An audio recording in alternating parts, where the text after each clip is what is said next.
The ceramic studio on Saturday morning has the quality of somewhere that has decided to stay. The kiln's already warm from yesterday's firing. The scent of clay and mineral and something faintly earthy filling the wide space with its particular combination of workshop and sanctuary. Shelves of work in progress line the walls, covered in damp cloth to slow the drying, giving the room an atmosphere of careful patience.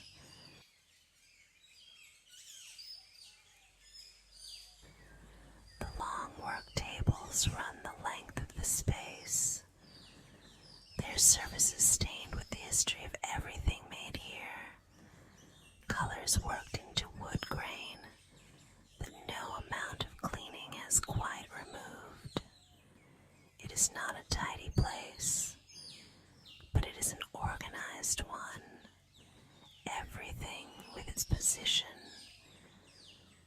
The tools hung on boards, the glazes labeled and stored by color family, the whole room wearing its own accumulated history like a garment.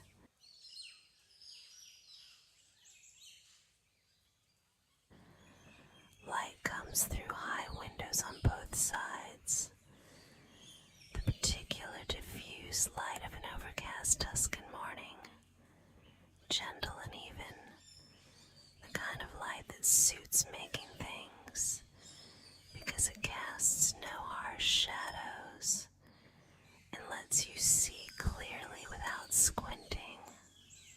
Outside, the olive trees hold their silver leaves still in the windless air. Inside, the kilns are warm, and the studio smells of fired earth and possibility.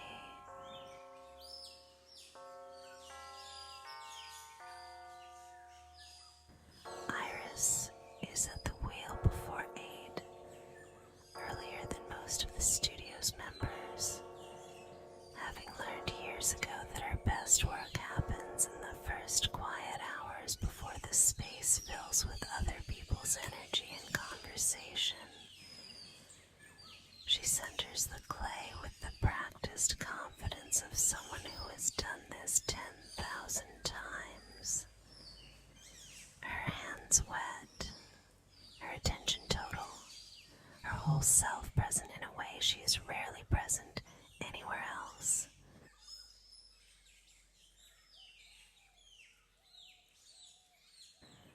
Centering is the part she loves most. The moment when the clay stops fighting its asymmetry and finds the balance point, the exact center around which everything else becomes possible. You cannot force it. You cannot think it into being. You have to feel when it arrives and trust the feeling entirely. And if you don't trust it, if you hold back even slightly, the clay knows. The clay always knows.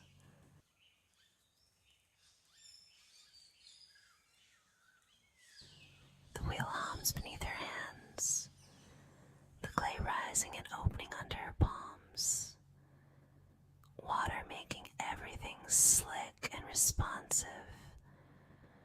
Her fingers inside now, pulling upward with the steady, even pressure that makes walls. This is where she forgets about everything outside the studio. The clay requires all of her. It is one of the very few things that does.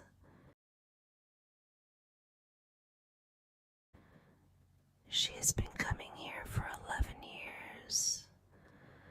The studio belonged to an older ceramicist named Giovanna, who retired to the north and left it to a cooperative of which Iris became a member at 26. The walls carried the ghost of Giovanna's work in the glaze marks works on the shelves, in the slight groove worn into the floor at the foot of the primary wheel. In the particular way the light falls through the north window at a specific angle in late morning. Iris has never tried to change any of it.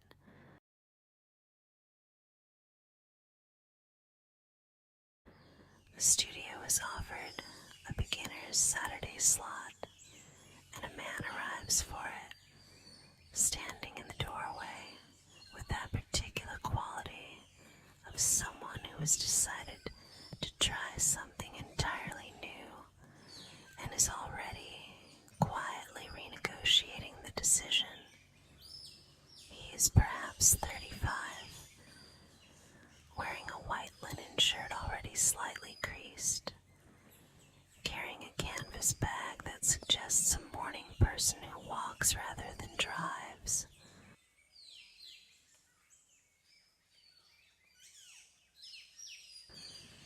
Iris registers him in her peripheral vision the way she registers everything in the studio. The shift in light through the door, the sound of different footsteps on the tile, the slight change in the air. She finishes the piece she is working on, collars it carefully, removes her foot from the pedal, and lets the wheel slow. He is still standing in the doorway with the specific patience of someone who is not sure of the protocol, but is prepared to wait until it becomes clear.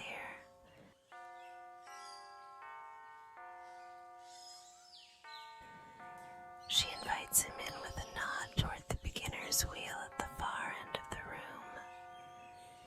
He moves through the space with the attentive carefulness of someone in an unfamiliar place, noting the shelves, the hanging tools, the covered works in progress. He has the look of a person who pays attention to things rather than past them. She has seen many people come through this studio, and this quality is not as common as it should be. She shows him the materials, the different bodies of clay, the tools he will need, the basic physics of the wheel. She watches his hands when she explains things. Hands tell you a great deal about how someone will work. His are careful hands, used to precision, not quite sure yet of what they are being asked to do here. That is fine. That is where everyone begins. She teaches him to center, and he fails at it in the proper way, the way everyone does the first time, the clay wobbling wildly on the wheel, his hands too tense against it, fighting instead of guiding. His instinct is to grip harder when the clay goes off center, and this is exactly the wrong instinct. The clay rewards release. It penalizes force. This is the fundamental lesson, and almost no one is willing to believe it until they have felt it themselves.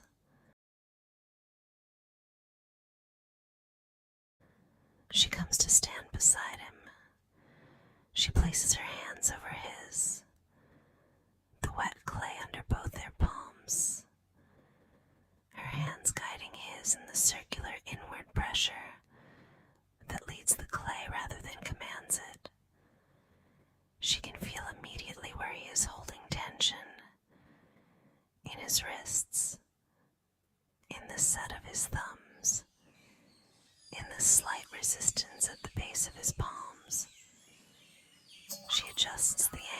his hands without speaking. Under their hands together, the wobble begins to reduce.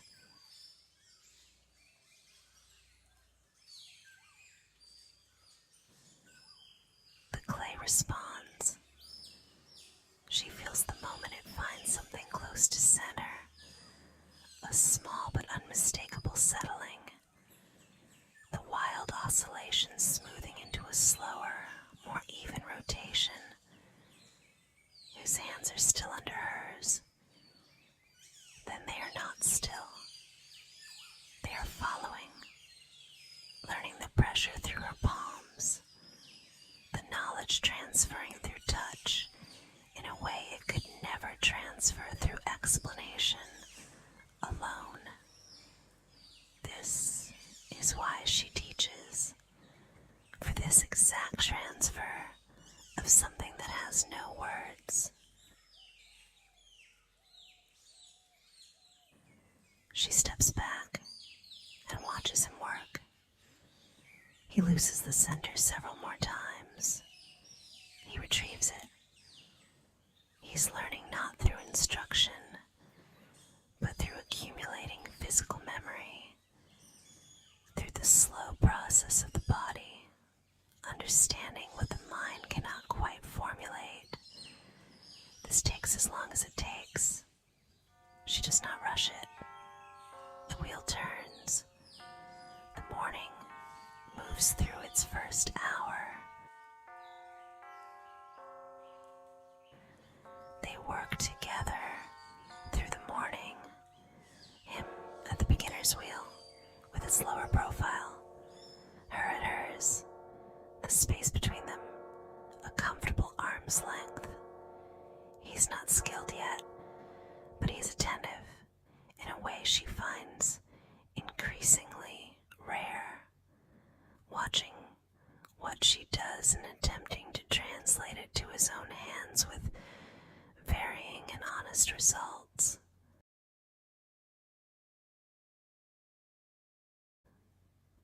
His failures are interesting ones. He loses the bottom of a vessel into a wet collapse that makes him produce a brief, surprised sound she is fairly certain he had no intention of making. She smiles without looking up. The best thing that can happen to a beginner is finding the collapse interesting rather than defeating. The people who grimace when clay fails them tend to struggle longer than the people who look at the collapse thing with curiosity.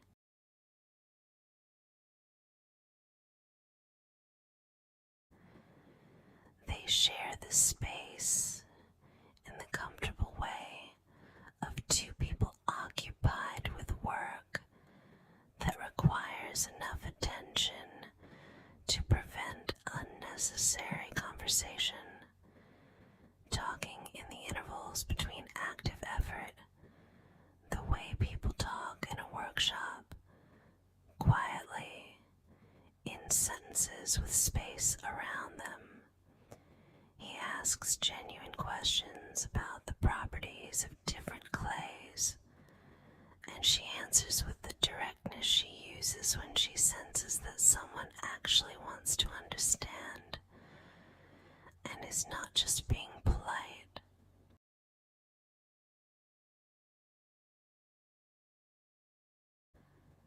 By the late morning he has made something. It is small and slightly asymmetrical. The walls thicker on one side than the other, the base a fraction uneven, a vessel that contains the honest, physical record of first attempt. She holds it and looks at it carefully, the way she looks at anything made here. It is a real thing. He made it with his hands, and it holds its shape, and it is no small thing to make a real thing in this world, with nothing but clay and water and the effort of learning.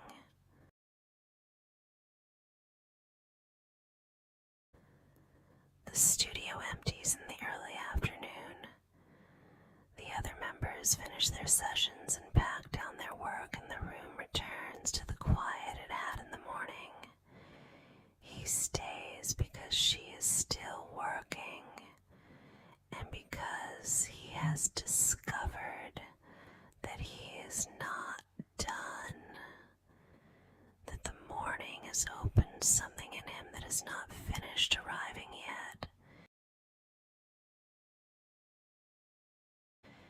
She is trimming a piece that dried overnight, the leather-hard clay on the wheel now, the trimming tool removing the excess from the base in clean curling shavings that fall to the bat. It requires total concentration. The tool is sharp, and the clay is at the precise stage between too wet and too dry where it does exactly what you ask of it. She's aware of him watching. She's aware that she does not mind being watched by him in particular.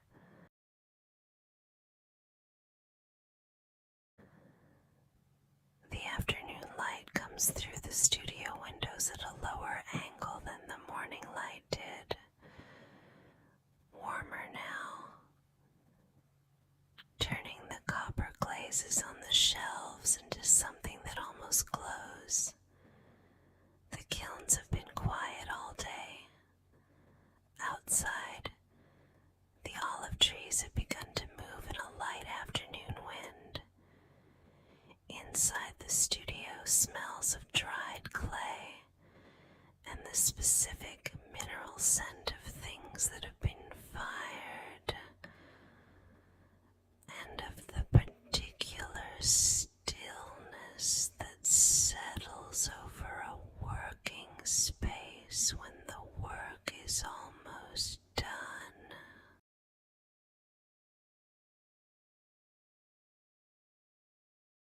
He asks her about a piece on the shelf, a large bowl with an unusual rim treatment, and she explains the technique without thinking about whether it is interesting to someone who has just learned to center clay for the first time.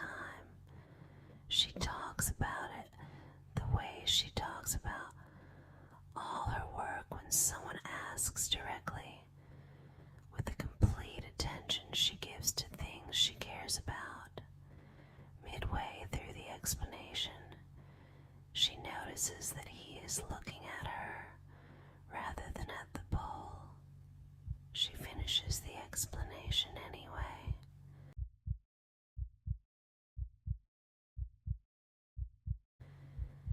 She's finishing the last trimmed piece of the day when he comes to stand beside her at the wheel, close enough that she is aware of the warmth of him,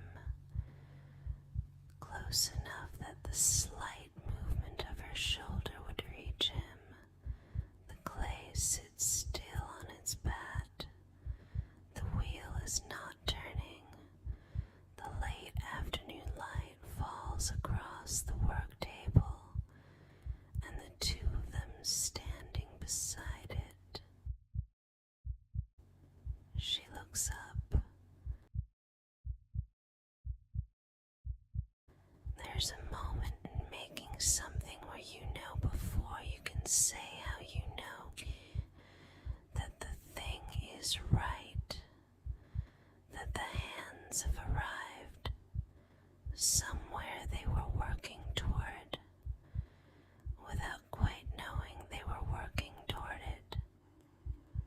She has felt this moment 10,000 times at the wheel, and she recognizes something structurally identical in the moment she is standing inside now. The recognition arrives whole, not constructed from evidence, simply present.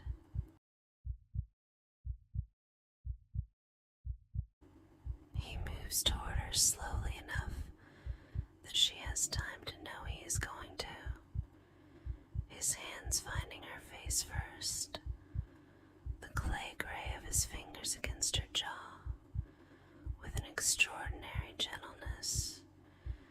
considering they are hands that have spent the day fighting with and surrendering to clay.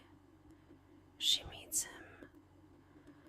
The kiss is unhurried, present, containing the quality of something that has been forming all morning in the space between them, without either of them deciding to form it. His hands move from her face to her shoulders and then to her waist, pulling her into him with the same increasing certainty with which clay finds center. That shift from approximation to rightness. She has both her hands against his chest, and then her arms are around him, and the kiss deepens into something that carries the whole day in it.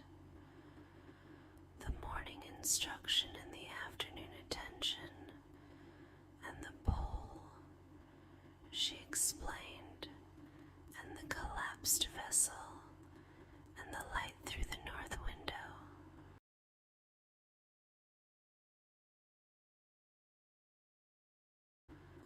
When they step back from each other, the studio is full of the late afternoon, the copper glow from the shelves, and the warm air from the kilns, and the smell of everything made here over 11 years. She picks up the trimmed bowl and sets it carefully on the drying shelf. Her hands are still damp from the clay. She's not sure what exactly has just been made in this room, but she has been making things long enough to know when something real has been formed.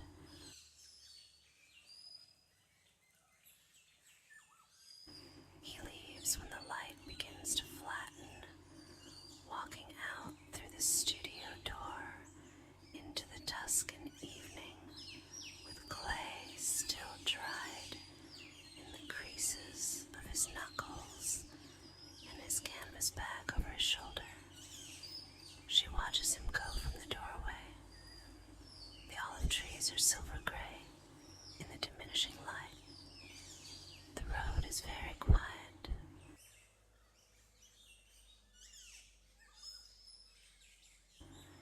She closes the studio slowly, covering the work in progress with its damp cloths, washing the wheels, hanging the tools back in their positions on the board.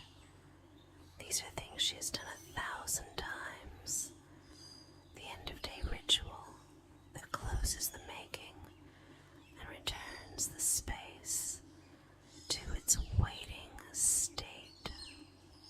Tonight the ritual feels slightly different, not transformed, just slightly different, like clay that has been touched by warmer hands than usual and holds the warmth a little longer than you expect.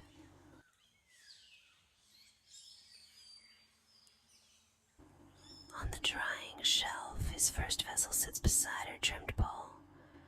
They will both go into the kiln next week. The fire will change them, make them permanent, transform soft into hard and fragile, into something that holds. This is what the kiln is for. This is what fire is for. She turns off the last light and stands a moment in the dark studio that smells of mineral and fired earth, and the specific quiet of things in the process of becoming.